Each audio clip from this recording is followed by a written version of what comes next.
반갑습니다. 김용민의 급등 시그널입니다. 저희 급등 시그널은 종목의 대시세가 나오기 전에 나타나는 여러 가지의 신호들과 그 시그널의 수혜주들에 대해서 여러분들께 말씀을 드리고 있습니다. 오늘도 영상 시청해주시는 모든 분들 너무 감사드리고요. 이제 어제부터 영상이 업로드가 진행이 됐죠. 어제 영상에서도 아주 많은 분들께서 영상 시청하시고 그다음에 영상에 좋아요도 눌러주시고 구독 버튼도 눌러주셨습니다. 여러분들의 사랑에 힘입어서 김용민의 급등 시그널 빠르게 성장하고 있으니까 영상 보시기 전에 구독 버튼 그리고 좋아요 버튼 한 번씩만 부탁드리겠습니다. 그럼 바로 오늘 여러분들께 도움이 되고 반드시 아셔야 되는 2차 전지가 앞으로 더 폭락을 한다고 하더라도 이 주식은 앞으로 매년 500%씩 폭발적으로 성장하는 그러한 주식입니다. 굉장히 중요한 내용이고요. 여러분들이 처음부터 끝까지 들으신다면은 해당 종목에 대해서, 해당 내용에 대해서 정확하게 이해를 하실 수 있기 때문에 집중하셔서 끝까지 시청하시라고 말씀을 드리도록 하겠습니다. 자, 일단 오늘의 투자 포인트입니다. 2023년도 2차 전지를 투자한다고 했을 때 투자 핵심 포인트는 첫 번째로 테슬라 공매도 투자자 21조 벌었다. 우리나라뿐만 아니라 전 세계적으로 전기차의 선두였던 테슬라의 몰락과 그다음에 앞으로 이 플랫폼 시장이 전기차 시장에서 어떤 영향을 미칠지, 그리고 현재 국내 자동차, 이 전기 자동차에 대한 수명과 일반 자동차, 내연기관 자동차의 수명에 대한 차이가 분명히 존재합니다. 거기에 따른 전기차의 시장의 이 급격한 이 변화가 어떤 식으로 나타나는지에 대해서 오늘 말씀을 드릴 거고요. 또 지금 2차 전지를 본다고 했을 때 핵심적인 투자 포인트 중에 하나가 차세대 배터리거든요. 우리가 전고체 배터리부터 여러 가지에 대한 배터리에 대한 새로운 배터리에 대한 기대감이 지금까지 시장에 상당히 많이 나타나 왔었는데 앞으로는 어떠한 차세대 배터리가 시장에서 진짜로 주목받을 수 있는지에 대한 이야기도 말씀을 드릴 예정입니다. 자, 그럼 바로 첫 번째 내용부터 보시죠. 2차 전지 공매도 여전히 고평가라는 내용입니다. 기존에 말씀드렸던 것처럼 2022년도 초에는 이 테슬라가 초반이 400달러에 근접을 했었죠. 근데 2022년 말 지난달 같은 경우에는 120달러까지 추락을 했습니다. 이 공매도의 전설, 짐 차노스가 테슬라의 매출 총이익률은 30%다. 이건 정말 대단한 거지만 이거는 지속 가능한 수치가 아니다. 이런 이야기를 했고요. 실제로 테슬라의 매출에 대한 총이익률은 점차적으로 떨어지고 있죠. 심지어 이 중국 공장의 차질로 인해서 지금까지 테슬라가 100만 대에 근접해서 생산을 해왔었지만 100만 대를 넘기면서 작년에 이제 131만 대를 인도하면서 사상 최대의 규모를 인도를 했습니다. 하지만 원래 기존의 목표였던 150만 대에는 결국에는 미치지 못하고 한 해가 마무리가 됐습니다. 거기에는 방금 말씀드렸던 중국 공장에 의한 차질도 있다고 말씀을 드렸죠. 이 여러 가지에 대한 내용들이 복합적으로 나오면서 실제로 테슬라가 엄청나게 빠졌고요. 테슬라의 공매도를 투자했던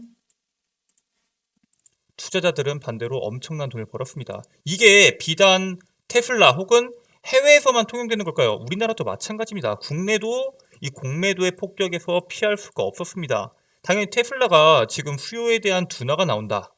그렇기 때문에 미국과 중국에서 할인 판매를 한다. 이런 이야기가 나오면서 전기차 수요에 대한 둔화가 나오면서 LG 엔솔, 에코프로비엠도 우리나라에서는 지금 공매도 폭격이 시작이 됐습니다. 특히나 LG 엔솔 같은 경우에는 테슬라의 원통형 배터리를 납품하면서 테슬라에 대한 의존도가 상당히 높습니다.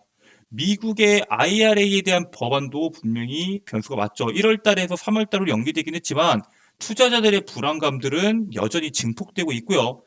유럽과 미국의 이 LG엔솔이나 이런 기업들이 매출이 지금 치중되어 있는데 기존에 말씀드렸던 것처럼 전 세계에서 전기차 비중이 가장 큰 나라는 41%로 중국입니다.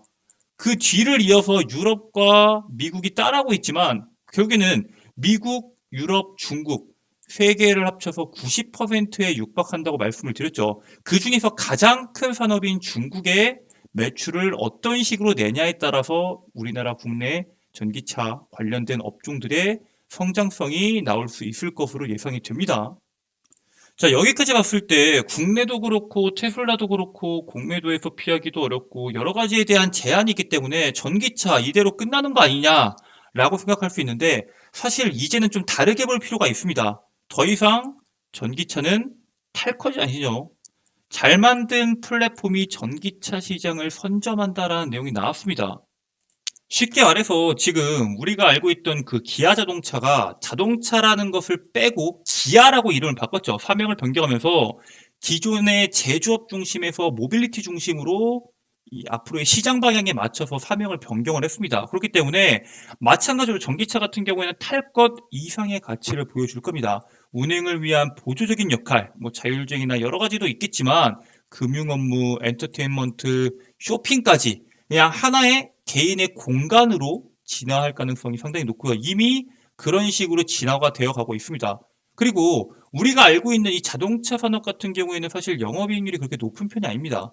10%대에 플러스 마이너스 5%, 즉 8%에서 한 15% 정도로 왔다 갔다 하는 산업인데 애플 같은 경우에는 영업이익률이 한 30% 정도 되거든요. 이제 외주업체인 폭스콘 같은 경우에는 2%밖에 안 되는데 이렇게 애플 같은 경우에는 돈이 되지 않는 산업들은 전부 다 외주를 맡겼었습니다. 근데 이 자동차 산업, 이 스마트카 사업에는 과감히 투자를 하고 있죠. 단순히 전기차가 이동하는 역할이었다면 그렇게 투자를 하지 않았겠죠. 당연히 이 단순히 탈 것이 아닌 이 안에 들어가는 자율주행에 대한 기술들, 그렇기 때문에 아니면 뭐 소프트웨어적인 기술들, 이 모든 것들이 사실 앞으로는 자동차보다는 AI 로보틱스 아니면은 이 프로그램, 컴퓨터 프로그램에 가깝기 때문에 그와 연관된 대기업들이 뛰어들고 있어요. 이미 구글 아니면은 뭐 애플, 아마존, 대다수의 기업들이 자율주행이나 이런 산업들이 뛰어들면서 이런 기업들이 완성차 업체들과 같이 어떤 에너지를 강한 시너지를 낼 수 있기 때문에 이 산업 자체가 우리가 지금 기대하고 있는 자동차 산업 이상, 기존에 보였던 자동차 산업 이상의 엄청난 시너지를 지금 기대하고 있다. 이렇게 볼 수 있습니다. 그렇기 때문에 시장에서도 전기차와 아니면은 이런 스마트카에 연관된 종목군들이 강한 움직임을 보이는 거겠죠. 사람들의 관심도가 이렇게 높은데 중요한 거는 어쨌든 탈 것 이상의 가치를 한다고 하더라도 사실 주 목적은 운전이 맞잖아요. 자동차라는 게 자동적으로 운전하는 이런 기본적인 이동수단의 기본을 베이스로 한 모빌리티 기기인데 그 모빌리티 기기에 대한 수명에 대한 내용입니다. 국내 자동차 평균 수명은 한 15년 정도 됩니다. 우리가 자동차를 한번 새 거를 사게 된다면은 15년 정도를 타게 됩니다. 과거에는 한 8년 정도 혹은 9년 정도 탔었는데 지금 이렇게 늘었다는 뜻이죠. 전기차 같은 경우에는 8년에서 10년, 즉 과거의 국내 자동차의 평균 수명과 비슷한 수준이다. 사실 전기차의 수명은 쉽게 말해서 이 배터리 보증 기간이랑 똑같다 생각하시면 됩니다. 배터리 보증 기간이 짧게는 8년에서 16km, 16만 킬로, 많게는 10년에서 20만 킬로를 보증을 합니다. 그렇기 때문에 수명이 이렇게 잡히는 건데 문제는 이 배터리에 대한 SOH, 그러니까 배터리의 건강 상태. 쉽게 말해서 우리가 휴대폰을 산다고 했을 때, 휴대폰 처음 샀을 때 배터리 성능이 100%죠. 갤럭시 핸드폰을 사든 아이폰을 사든 배터리 성능이 100%인데 1년, 2년 지나면 배터리 성능이 80%까지 떨어지고 막 70%까지 떨어집니다. 근데 문제는 전기차는 그 부분에 대해서 보증이 되어 있지가 않습니다. 그러니까 고장나는 부분에 대해서는 8년에서 10년까지 어느 정도 보증을 해주지만 배터리 성능 상태가 저하되는 부분에 대해서는 이 부분이 보장되지 않기 때문에 실제로 10년이 넘어서 고장이 나지 않는다고 하더라도 예전에는 한 번 충전하면 막 500km씩 갔었는데 8년 뒤, 10년 뒤에는 300km 아니면은 200km밖에 주행을 못할 수도 있는 상황이 발생할 수 있다는 게 첫 번째 문제입니다. 근데 여기서 더 문제가 뭐냐? 전기차에서 배터리가 차지하는 금액이 상당히 높다는 사실 여러분 다 들어보셨을 겁니다. EV6 기준에서 약 2,500만 원 정도가 배터리 교체 비용이 들어갑니다. 이거는 공인비를 제외한 비용이에요.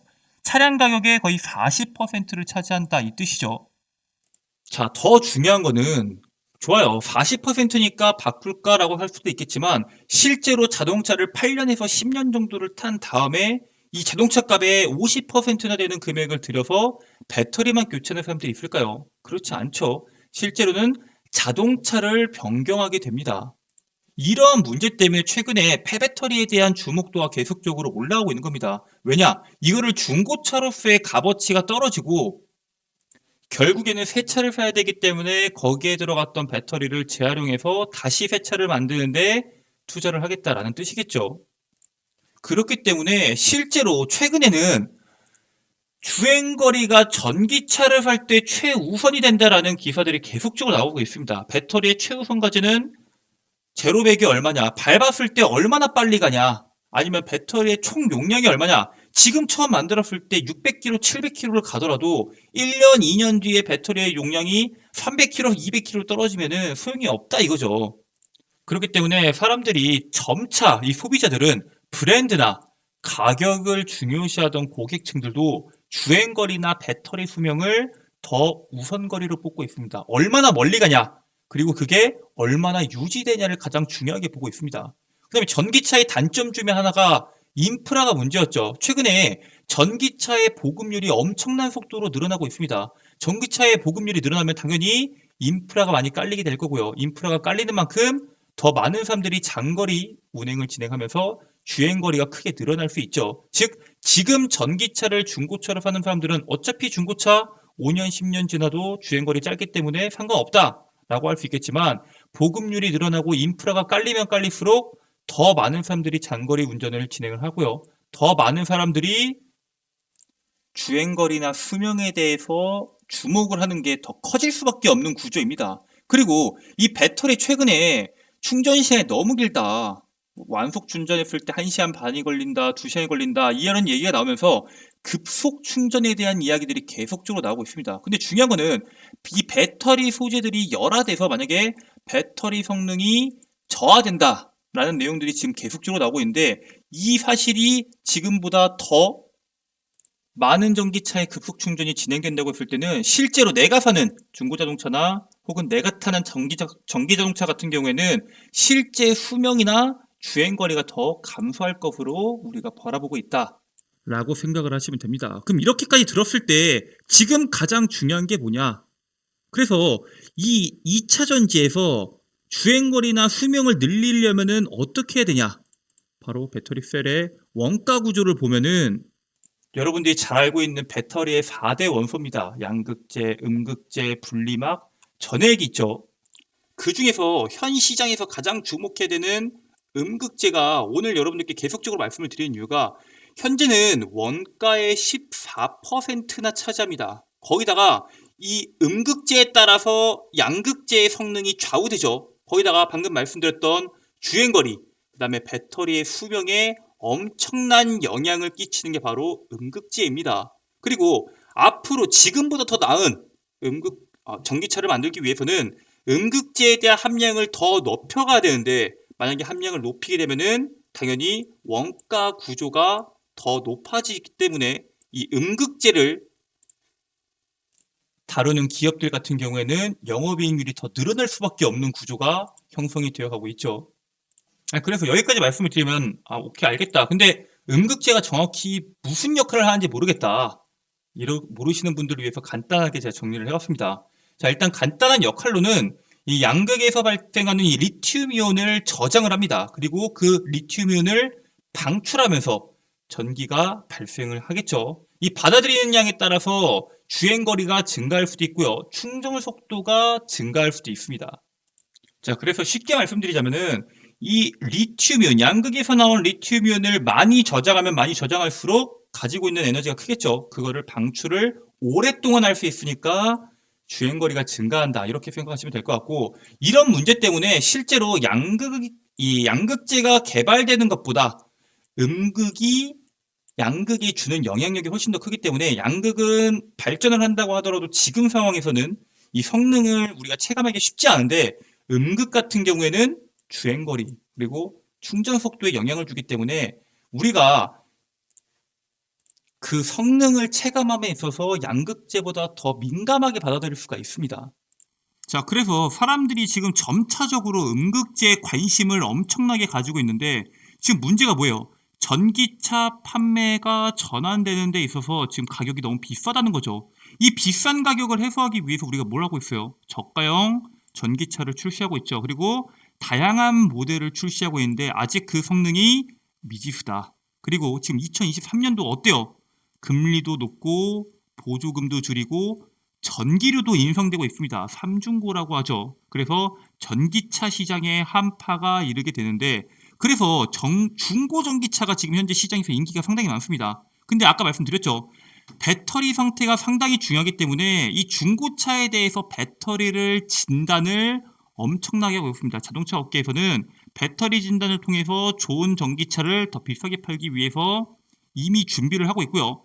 거기에 따른 이 음극재 성능에 따른 중고차 가격이 상당히 큽니다. 내가 가지고 있는 전기차가 똑같은 모델이라고 했을 때 배터리 성능이 80%인 전기차랑 배터리 성능이 70%인 전기차가 가격이 똑같을 수는 없겠죠. 주행거리나 아니면 외관, 사고 이력 여러 가지에도 영향을 미치는 게 맞겠지만 지금은 이 배터리 가격이 상당히 중요한 전기차에 대해서 보고 있죠. 내연기관차가 아니라 전기차기 때문에 이 음극재 성능에 따라서 중고차 가격이 왔다 갔다 한다고 해도 무방하다고 여러분들께 말씀을 드립니다. 자, 이렇게 말씀드리면 그 음극재 어떤 걸 봐야 되냐? 음극재도 상당히 많죠. 음극재를 제가 대표적으로 종류를 준비했습니다. 일단 천연흑연, 인조흑연, 실리콘계 세 가지를 나눌 수 있는데 일단 흑연을 하나로 묶고 실리콘계를 따로 보시면 됩니다. 딱 봐도 흑연과 실리콘계 두 가지로 엮일 수 있는데 일단 장단점이 있어요. 흑연 같은 경우에는 가격이 일단 저렴합니다. 가격이 아주 저렴하고요. 용량은 대신 조금 작아요. 실리콘 같은 경우에는 흑연에 비해서 어때요? 가격이 최소 5배에서 최소 3배에서 많게는 5배, 더 많게는 10배까지 가격 차이가 납니다. 근데 용량은 마찬가지로 8배에서 10배가량 가지고 갈 수 있는 용량이 훨씬 더 크기 때문에 앞으로는 이 흑연보다는 실리콘이 당연히 주목을 받을 수밖에 없는 구조겠죠. 가격적인 부담은 분명히 있습니다. 아까 전에 말씀드렸다시피 받아들이는 양에 따라 주행거리가 증가하는데 방금 말씀드렸던 내용 보이시죠? 받아들일 수 있는 총 용량 자체가 8배라는 거예요. 즉 과거와는 다르게 저렴한 가격 중심에서 주행거리를 중시하는 분위기로 바뀌기 때문에 앞으로는 흑연보다는 실리콘 음극재에 대한 중요성이 더욱 부각될 거다라고 생각하시면 될 것 같습니다. 자, 일단 실리콘 음극재에 대해서 먼저 말씀을 드릴게요. 자, 일단 음극재는 대표적으로 뭐 활물질, 극판, 도전제, 바인더 이렇게 구성이 되어 있는데 그 중에서 여러분들이 잘 알고 있는 이 활물질이 시장에서 가장 큰 집중을 받고 있죠. 지금까지 음극재 활물질로는 리튬이온의 이동이 안정적인 흑연을 이용해 왔습니다. 지금까지 방금 말씀드렸던 것처럼 흑연을 이용해 왔는데 얼마 전부터 2021년, 2022년도부터 흑연을 대체할 수 있는 또 다른 음극재 개발에 심혈을 기울였고요. 그 결과 드디어 상용화에 성공을 진행을 하고 있습니다. 그렇기 때문에 현재 흑연에 대한 시장 점유율이 99%예요. 아직 이 실리콘 음극재에 대한 점유율은 1%밖에 안 됩니다. 근데 이게 실리콘 음극재가 안 좋아서 그런 게 아니라 이제 앞으로는 점차적으로 대체가 될 거다. 앞으로 실리콘 음극재로 대체될 수밖에 없는 이유는 이미 수많은 기업들, 포스코 케미칼을 비롯해서 뭐 SK 머티리얼즈, 대주전자대료 다양한 기업들이 이미 미래 먹거리 사업 중에 하나인 실리콘 음극재에 공격적으로 투자를 진행을 하고 있고요. 이 실리콘 음극재가 앞으로 성장할 수밖에 없는 이유 중에 하나는 방금 말씀드렸던 압도적인 저장 용량입니다. 그러니까 높은 주행거리랑 충전 시간이 짧아져요. 우리가 1시간씩 2시간씩 충전하는 게 아니라 30분, 20분, 짧게는 10분 이내까지 줄이는 게 목표겠죠. 그리고 이 실리콘 음극재의 약점이라고 했던 수명이 있습니다. 근데 이것도 후궁정을 통해 개발한 실리콘은 기존 실리콘 대비해서 7배에 해당하는 충전과 방전을 할 수 있는 실험에 이미 성공을 했습니다. 지금 해당 문제에 대해서 실리콘 음극재가 가지고 있던 유일한 약점이었던 수명적인 부분에서 이미 또 다른 대안을 찾아서 진행을 하고 있습니다. 그리고 음극재의 취약점이 이 충전과 방전을 반복하다 보면은 이 부피가 팽창을 하거든요. 이 부분에 대해서도 실리콘 음극재는 문제를 상당히 개선을 이미 하고 있습니다. 자, 그래서 지금 현재 실리콘 음극재에 대한 시장 규모가 사실 얼마 안 됩니다. 2021년도 기준에서 155억밖에 안 되는데 2025년도까지 매년 5배 성장을 한다. 5배. 2배도 아닌 5배를 매년 성장을 해서 5년 안에 5조 6천억으로 약 250배를 성장할 수 있는 전망을 갖고 있습니다. 즉 급격한 성장이라고 말씀을 드렸죠. 돈이 급격하게 몰리고 산업이 급격하게 성장했을 때 주가의 움직임이 어떻게 나오시는지 아마 여러분들 2022년도, 2021년도에 2차전지 관련주를 보시면서 느끼셨을 겁니다. 지금 앞으로는 실리콘 음극재가 그러한 흐름으로 갈 수 있는 가능성이 충분히 있다라고 보시면 될 것 같고요. 그래서 이미 수많은 업체들이 실리콘 음극재의 경쟁을 시작을 했어요. 여러분들이 많은 분들께서 아직 모르고 계신데 실제로 실리콘 음극재에 대한 개발이 경쟁이 시행이 됐고요. SK머티리얼즈 같은 경우에는 2026년까지 2,000톤 규모의 실리콘 음극재 확보 계획을 이미 발표를 했고요. SKC 같은 경우에는 사모펀드와 컨소시엄을 구성을 해서 영국의 실리콘 음극재 기술 기업 맥시온에 무려 940억 원을 투자를 했습니다. 포스코 케미칼은 선두는 다릅니다. 2022년 7월 테라테크노스를 그냥 500억 원에 인수를 해버립니다. 이 기술력 갖고 있는 기업을 돈을 줘서 인수를 합니다. 그러니까 국내를 대표하는 기업들이 전부 뛰어드는 사업인 만큼 경쟁도 심해지고요. 경쟁이 심해지면은 그 안에서 수혜주들이 엄청나게 나올 수 있다는 거죠. 자, 그래서 여러분들이 만약에 그 수혜주들 공략을 하신다고 하면은 도대체 어떤 종목들을 공략을 해야 되냐? 일단 대표적으로 볼 수 있는 종목군들이 몇 가지 있는데 첫 번째로는 이녹스입니다. 방금 말씀드렸던 이 음극재에 대한 원료 공급을 하는 메리트를 가지고 있습니다. 특히 자회사 TRS에서는 국내 유일 실리콘 음극재 원료를 공급을 합니다. 근데 문제는 국내에서도 유일인데 전 세계에서도 경쟁자가 거의 없다라고 평가를 받을 정도로 가지고 있는 경쟁력이 엄청납니다. 그렇기 때문에 이 이녹스에 대한 재료가 이거 하나만 하더라도 충분한데 자회사 TRS뿐만 아니라 자회사에 또 알톤 스포츠가 있거든요. 거기에서도 마찬가지로 음극재 원자재인 페슬러지 사업에 진출합니다. 그러니까 이녹스는 앞으로 어떤 식으로 투자해야지, 어느 사업에 진출을 해야지 돈을 벌 수 있는지 명확하게 알고 있는 기업이라고 여러분들께서 이해하시면 될 것 같고요. 거기다가 이번에 미국 IRA 법안에 따른 수혜로 앞으로 더 빠른 성장을 기대해 볼 수 있을 것으로 예상이 됩니다. 이번에 IRA 법안에 대해서 1월에서 3월로 연기가 됐지만 방금 말씀드린 것처럼 이 실리콘 음극재에 대한 원료 공급은 전 세계에서도 경쟁사가 없기 때문에 여러 가지에 대한 거래처를 뚫을 수 있고요. 방금 말씀드렸던 이 LG 에너지 솔루션이 약점이었던 뭐 중국이나 아니면 미국, 유럽 전기차 시장에서 메인이라고 할 수 있는 세 가지 모두 여러분들이 들어보셨던 기업들에는 모두 들어갈 수 있는 기술력을 갖고 있다라고 보시면 될 것 같고요. 다음 종목은 MK전자입니다. 이거는 지금 시기가 상당히 좋은 이슈가 터졌습니다. 바로 2차전지 실리콘 음극재의 약점이 바로 수명이라고 말씀을 드렸죠. 그 수명을 대폭 상승시키는 음극활 물질, 이 부분에 대해서 실험에 성공을 했습니다. 그래서 실제로 수명을 대폭 향상을 시켰다고 지난 12월 13일에 기사가 나왔고요.